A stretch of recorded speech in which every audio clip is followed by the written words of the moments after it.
DKShi dinner party ಏನಿದು strategy? CM ಸ್ಥಾನದ ಮೇಲೆ ಕಣ್ಣಿಟ್ಟು ಮಾಡಿದ್ರ ಹಾಗಾದ್ರೆ ಗೇಮ್ ಪ್ಲಾನ್, ಸಿದ್ದು ದಾಖಲೆ, ಸಿಎಂ ಅವಧಿ. ಹೌದು, ಡಿಕೆಶಿಯ ಡಿನ್ನರ್ ಪಾರ್ಟಿ ಸ್ಟ್ರಾಟರ್ಜಿ ಏನಾದ್ರೂ ಇದೆಯಾ ಅಂತ ಸಿಎಂ ಸ್ಥಾನದ ಮೇಲೆ ಕಣ್ಣಿಟ್ಟು ಗೇಮ್ ಪ್ಲಾನ್ ಮಾಡಿದ್ರ ಡಿಕೆಶಿ.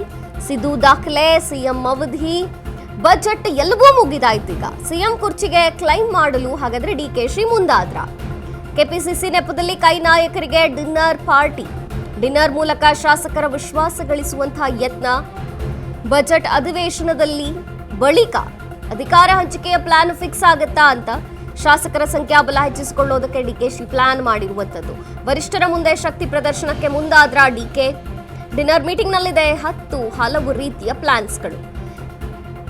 ಇನ್ನು ಈ ಡಿನ್ನರ್ ಮೀಟಿಂಗ್ನಲ್ಲಿ ಸಿದ್ದು, ಸತೀಶ್, ರಾಜಣ್ಣ ಭಾಗಿಯಾಗಿದ್ದೇ ಕುತೂಹಲ ಅನಿಸಿದೆ.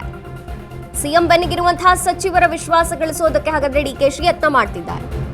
ಸಂಖ್ಯಾಬಲ ಹೆಚ್ಚಿಸಿಕೊಳ್ಳೋಕೆ ಡಿಸಿಎಂ ರಣತಂತ್ರ ಅನ್ನೋದು ಸ್ಪಷ್ಟವಾಗಿ ಗೋಚರವಾಗ್ತಿದೆ. ಬಜೆಟ್ ಸೆಷನ್ ಬಳಿಕ ಕೈನಲ್ಲಿ ಮಹತ್ವದ ಬದಲಾವಣೆ ಆಗಿದೆ.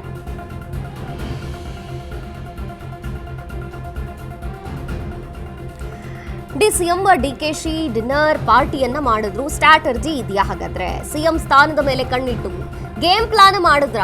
ಸಿಎಂ ಸಿದ್ದು ದಾಖಲೆ ಮುಗಿದಾಯ್ತು, ಅವಧಿ ಮುಗಿದಾಯ್ತು, ಬಜೆಟ್ ಮುಗಿದಾಯ್ತು, ಎಲ್ಲ ಆದ್ಮೇಲೂ ಕೂಡ ಈಗ ಅದರ ಕುರ್ಚಿ ಸಿಗುತ್ತಾ ಅಂತ ಕ್ಲೈಮ್ ಮಾಡಕ್ ಮುಂದಾಗಿದಾರ ಹಾಗಾದ್ರೆ?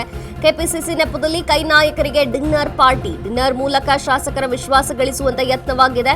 ಬಜೆಟ್ ಅಧಿವೇಶನದ ಬಳಿಕ ಅಧಿಕಾರ ಹಂಚಿಕೆಯ ಪ್ಲಾನ್ ಫಿಕ್ಸ್ ಆಗುತ್ತೆ ಅನ್ನುವಂಥದ್ದು. ಶಾಸಕರ ಸಂಖ್ಯಾಬಲ ಹೆಚ್ಚಿಸಿಕೊಳ್ಳೋದಕ್ಕೆ ಡಿಕೆಶಿ ಪ್ಲಾನ್ ಮಾಡಿದ್ದಾರೆ. ವರಿಷ್ಠರ ಮುಂದೆ ಶಕ್ತಿ ಪ್ರದರ್ಶನಕ್ಕೆ ಮುಂದಾದ್ರ ಹಾಗಾದ್ರೆ ಡಿಕೆಶಿ?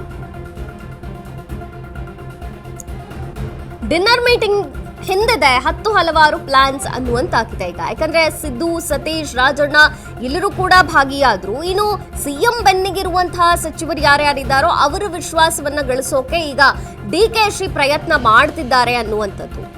ಸಂಖ್ಯಾಬಲ ತೋರಿಸುವಂತಹ ವೇಳೆ ಬಂದ್ರೆ ಹೆಂಗೆ ಅನ್ನೋ ಮುಂದಾಲೋಚನೆಯಲ್ಲಿ ಇಲ್ಲಿ ಸಿಎಂ ಪರವಾಗಿ ನಿಂತುಕೊಳ್ಳುವಂತಹ ಶಾಸಕರನ್ನ ತಮ್ಮ ಕಡೆ ಒಲಿಸಿಕೊಳ್ಳೋದಕ್ಕೆ ಡಿಕೆಶಿ ಪ್ಲಾನ್ ಮಾಡ್ತಿದ್ದಾರೆ ಅನ್ನುವಂಥದ್ದು. ಶಾಸಕರ ಸಂಖ್ಯಾಬಲ ಹೆಚ್ಚಿಸಿಕೊಳ್ಳೋಕೆ ಡಿಕೆಶಿ ಎಲ್ಲ ಮೀಟಿಂಗು, ಡಿನ್ನರು, ಪಾರ್ಟಿ ಇದೇ ಹಿಂದಿನ ಕಾರಣ ಅನ್ನಲಾಗ್ತಿದೆ. ಬಜೆಟ್ ಸೆಷನ್ ಬಳಿಕ ಕೈನಲ್ಲಿ ಮಹತ್ವದ ಬದಲಾವಣೆ ಕೂಡ ಆಗಬಹುದಾ ಅನ್ನುವಂಥ ನಿರೀಕ್ಷೆ ಇದೆ. ಡಿಕೆಶಿ ಮಾಡಿದಂತಹ ಡಿನ್ನರ್ ಸಭೆ ಇದು. ಈ ಬಗ್ಗೆ ಹೆಚ್ಚಿನ ಮಾಹಿತಿಯನ್ನು ನೀಡ್ತಾರೆ ಪ್ರತಿನಿಧಿ ದೀಪಾ. ಎಸ್ ದೀಪಾ, ಈಗ ಡಿಕೆಶಿ ಅವರ ಡಿನ್ನರ್ ಪಾರ್ಟಿ ರಾಜ್ಯ ಕಾಂಗ್ರೆಸ್ನಲ್ಲಿ ಸಾಕಷ್ಟು ಸದ್ದು ಮಾಡ್ತಿದೆ. ಯಾಕೆ ಡಿನ್ನರ್ ಪಾರ್ಟಿ ಅನ್ನುವಂಥ ಕಾರಣ ನೆಪ ಒಂದು ಕಡೆ ಆದ್ರೆ ಅದರ ಹಿಂದಿರುವಂತಹ ಸ್ಟ್ರಾಟರ್ಜಿ ಏನು ಅನ್ನುವಂಥದ್ದು ಏನಿದೆ? ಹೆಚ್ಚಿನ ಅಪ್ಡೇಟ್ಸ್ ದೀಪಾ. ಮಂಜರಿ, ನಿನ್ನೆ 6 ವರ್ಷ ಕೆಪಿಸಿಸಿ ಅಧ್ಯಕ್ಷರಾಗಿ 6 ವರ್ಷ ಪೂರೈಸಿದಂತ ಹಿನ್ನೆಲೆಯಲ್ಲಿ ಈ ಒಂದು ಡಿನ್ನರ್ ಮೀಟಿಂಗ್ ಅನ್ನ ಇಟ್ಕೊಂಡಿದ್ರು. ಡಿನ್ನರ್ ಅಂದ್ರೆ ತಮ್ಮ ಪಕ್ಷದ ಎಲ್ಲಾ ನಾಯಕರುಗಳಿಗೂ ಕೂಡ ಈ ಒಂದು ಡಿನ್ನರ್ ಪಾರ್ಟಿ ಇತ್ತು. ಒಂದು ಹಂತಕ್ಕೆ ಡಿ.ಕೆ. ಶಿವಕುಮಾರ್ ಸಕ್ಸಸ್ ಆದ್ರು ಅನ್ನೋದ್ರಲ್ಲಿ ಯಾವುದೇ ಅನುಮಾನ ಬೇಡ. ಯಾಕಂದ್ರೆ ಕರೆದಂತಹ ಎಲ್ಲಾ ನಾಯಕರುಗಳು ಕೂಡ ಬಂದು ಆ ಒಂದು ಡಿನ್ನರ್ ಪಾರ್ಟಿಯಲ್ಲಿ ಭಾಗಿಯಾದ್ರು.